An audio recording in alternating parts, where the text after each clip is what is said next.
আসসালামু আলাইকুম বন্ধুরা। আপনারা হয়তো ভিডিও থাম্বনেল দেখে বুঝতে পেরেছেন আজকে আমরা কি নিয়ে আলোচনা করতে চলেছি। তো আপনারা সেনাবাহিনীতে মেডিকেল থেকে যে কারণগুলোর জন্য বাদ করতে পারেন সেই বিষয় নিয়ে আজকে আমরা আলোচনা করব। তো শুধু সেনাবাহিনীর মাঠে না, যতগুলো বাহিনী রয়েছে সমস্ত বাহিনীতেই আপনারা এই কারণগুলোর কারণে মেডিকেল থেকে বাদ করতে পারেন। তো এই বিষয়ে আজকে আমরা আলোচনা করব।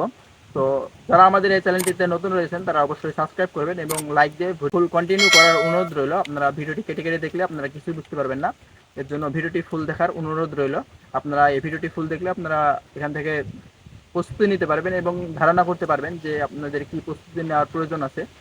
তো প্রথমে যেটি রয়েছে আপনারা কি কারণে মেডিকেল থেকে বাদ করতে পারেন, প্রথমে যেটি রয়েছে সেটি হচ্ছে যে আপনাদের যদি গুরুত্বপূর্ণ যে বিষয়গুলো সেটি হচ্ছে যে আপনাদের যদি পেনিস ভেরিকোজ ভেন থাকে তাহলে সেক্ষেত্রে আপনারা মেডিকেল থেকে বাদ করবেন। পেনিস ভেরিকোজ ভেন বলতে আপনাদের লিঙ্গের রগ যদি আপনাদের বেশি ফুলে থাকে বা বেশি ভেসে থাকে, যেটি লিঙ্গের রগ রয়েছে আপনারা সেই সমস্যার কারণে বাদ করতে পারেন। এবং আপনাদের পেনিস যদি খুবই বাঁকা থাকে তাহলে সেক্ষেত্রে আপনারা সেনাবাহিনীর মেডিকেল থেকে বাদ করতে পারেন। তারপরে যেটি দেখা হবে আপনাদের আপনাদের অন্ডকোষে যদি কোনো সমস্যা থাকে, দেখা যাচ্ছে অনেকের অন্ডকোষ একটি থাকে, আবার অন্ডকোষ অনেকের একটি ছোট এবং একটি বড় থাকে। আপনাদের এই সমস্যাগুলো থাকলে আপনারা আপনার সেনাবাহিনীর মাঠ থেকে সেক্ষেত্রে বাদ করতে পারেন আপনারা। এবং আরেকটি যেটি রয়েছে সেটি হচ্ছে যে আপনাদের পাইলস বা গেজের যদি সমস্যা থাকে তাহলে আপনারা সেনাবাহিনীর মাঠ থেকে বাদ করতে পারেন।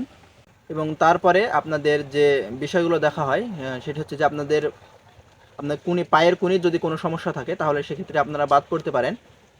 তারপরে অনেকের আপনার দুই হাঁটু লেগে যায়, আপনাদের দুই হাঁটু যদি লেগে যায় তাহলে সেক্ষেত্রে আপনারা বাদ করতে পারেন। দুই হাঁটু লেগে গেলে আপনাদের দৌড়ানোর সময় আপনার হাঁটুতে হাঁটুতে বাড়ি খেয়ে অনেকে পড়ে যায় এবং ব্যথা পায়, সে কারণে আপনারা বাদ করতে পারেন। এবং তারপরে যেটি রয়েছে সেটি হচ্ছে যে আপনাদের পায়ে যদি ভেরিকোজ ভেন থাকে, আপনাদের যে পায়ের নিচের দিকে আপনাদের ভেরিকোজ ভেন থাকলে সেখানে রগ ভেসে থাকে, আপনার পায়ের ভেরিকোজ ভেন থাকলে সেক্ষেত্রে আপনারা বাদ পড়তে পারেন। আপনাদের শরীরে যদি সলি হয়ে থাকে, অনেকের শরীরে সলি হয়ে থাকে, আপনাদের এই শরীরে সলি হয়ে থাকলে আপনারা সেনাবাহিনীর মেডিকেল থেকে বাদ পড়তে পারেন। যদি অল্প এক একটুকু হয় তাহলে সেক্ষেত্রে সমস্যা না হওয়ারই কথা। আপনাদের শরীরের কোনো অংশ যদি ভাঙা থাকে, যেমন হাত পা যদি ভাঙা থাকে তাহলে সেক্ষেত্রে আপনারা মেডিকেল থেকে বাদ পড়তে পারেন।